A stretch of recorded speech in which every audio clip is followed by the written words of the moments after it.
Congress BRS పార్టీని తెలంగాణ రాష్ట్ర ప్రజలు విశ్వసించే విధంగా లేదని ఎంపీ ఈటెల రాజేందర్ అన్నారు.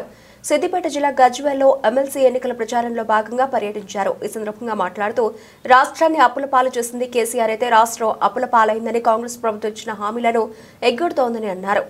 చదువుకున్న పిల్లలు స్టార్టప్స్ కోసం కానీ ఏదైనా వ్యాపారంలో ఎంటర్ అయితే వాళ్ళకు సపోర్ట్ చేసే పద్ధతి కానీ ఇప్పటికే నిరుద్యోగ యువత చిన్న చిన్న కంపెనీలు కావచ్చు, ఏదైనా మ్యానుఫ్యాక్చరింగ్ సెక్టర్లో వస్తే వాళ్ళకి సపోర్ట్ చేసే పద్ధతి కావచ్చు. ఇవాళ స్కిల్ డెవలప్మెంట్ సెంటర్లలో తరఫీదు పొంది ఉద్యోగం ఇస్తే కనుక ఆ కంపెనీకి ఫస్ట్ జీతం మేమే ఇస్తామని చెప్పి ముందుకు వచ్చే పద్ధతి కావచ్చు. అంటే ఒక్క మాట చెప్పాలంటే నిరుద్యోగ సమస్యను సంపూర్ణంగా అడ్రస్ చేస్తున్నటువంటి ప్రభుత్వం మోడీ గారి ప్రభుత్వంగా ఉంది. ఏ ప్రభుత్వాలు పట్టించుకోవట్లేదు. ఏదో గవర్నమెంట్లో ఉన్న కొన్ని ఉద్యోగాల కోసం ప్రయత్నం చేస్తున్నాయి తప్ప రాష్ట్రాలలో. కానీ ఇవాళ 97% ఎంప్లాయ్మెంట్ జనరేషన్ ఇవాళ ప్రైవేట్ సెక్టార్లో ఉంది. అది ఐటీ రంగం కావచ్చు, అది సర్వీస్ సెక్టార్ కావచ్చు, అది మ్యానుఫ్యాక్చరింగ్ సెక్టార్ కావచ్చు.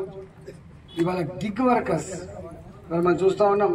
ఎక్కడివో హైదరాబాద్ పోతే జొమాటో కనపడుతూ ఉంటాయి. అలాంటి వర్కర్ల కోసం ఇవాళ ఆలోచన గంట కిందికి వచ్చి ఆలోచన చేసిన ప్రభుత్వం ఇవాళ మోడీ గారి ప్రభుత్వం. కాబట్టి 97% ఉద్యోగ కల్పన ఇంతకుముందు చెప్పినట్టుగా ప్రైవేట్ రంగంలో ఉంది. కాబట్టి వాటికి ఊతమేయాలని చెప్పి మోడీ గారు చేస్తున్నటువంటిది మొత్తం దేశంలో యువత పార్టీ, నేషనల్ పార్టీ, కుటుంబ పార్టీలా కూడా మా పార్టీలో నిర్ణయాలు సామూహికంగా ఉంటాయి, ప్రజాస్వామ్యబద్ధంగా ఉంటాయి.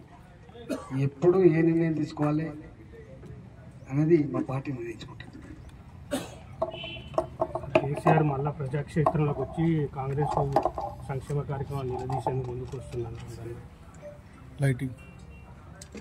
ఇప్పుడు కేసీఆర్ గారు ఉన్నప్పుడే కదా బిల్లులు రాంది, 317 జీవో హింస పెట్టింది, ఆర్థిక వ్యవస్థ కొల్లగొట్టింది, అప్పుల పాలైంది.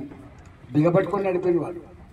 లాస్ట్ మినిట్లో ఇక బిగపట్టుకొని నడిపింది తప్ప రైతాంగానికి ఏం చేసిండ్రో వాళ్ళు తెలుసు కదా.